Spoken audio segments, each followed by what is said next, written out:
বাইদেউসকলে মোক প্ৰায়ে সুধি থাকে যে 10,000 টকাৰ যিখন আঁচনি আছিল সেই আঁচনিখন আমি কেতিয়াকৈ আৰম্ভ কৰিম। ইতিমধ্যে সেই আঁচনিখনৰো প্ৰথম হিতাধিকাৰীৰ প্ৰথম তালিকাখন জিলা পৰ্যায়ত এই আঁচনিখনৰ হিতাধিকাৰীসকলক চূড়ান্তভাৱে নিৰ্বাচনৰ প্ৰক্ৰিয়া আমি ফেব্ৰুৱাৰী মাহত আৰম্ভ কৰিম।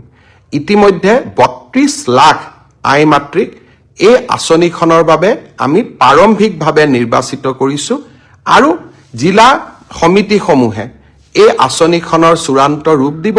কম বেছি পৰিমাণে মই আশা কৰোঁ যে প্ৰায় 28ৰ পৰা 29 লাখ মাতৃক আমি এই আঁচনিখনৰ সুবিধা দিব পাৰিম। এই আঁচনিৰ চূড়ান্ত হিতাধিকাৰী নিৰ্বাচনৰ কাম আৰম্ভ হ'ব। মন্ত্ৰী বিধায়ক প্ৰাক্তন বিধায়কৰ পৰিয়াল তেওঁলোকে এই আঁচনিখনৰ সুবিধা নাপাব। দ্বিতীয়তে যিসকল ৰাজকৰ্তৃত্ব বিষয়া gazetted class 1 and class 2 officer তেওঁলোকৰ পৰিয়ালেও এই আঁচনিৰ সুবিধা নাপাব।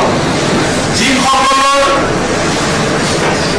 আমাৰ মদৰ দোকানৰ লাইচেন্স আছে, যিসকলৰ ঘৰত ব্যৱসায়িক ভিত্তিত ড্ৰাগছ আছে, জেচিবি আছে বা যিসকলে আয়কৰ পৰিশোধ কৰে তেনেকুৱা লোকেও বা তেনেকুৱা আই মাতৃয়েও এই আঁচনিখনৰ সুবিধা নাপাব।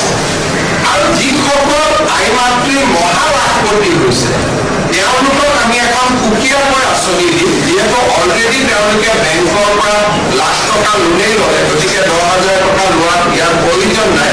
কিন্তু তেওঁলোকক আমি সুকীয়াকৈ আৰু ভাল আঁচনি এখন দিয়াৰ বাবে আমি চিন্তা কৰিম।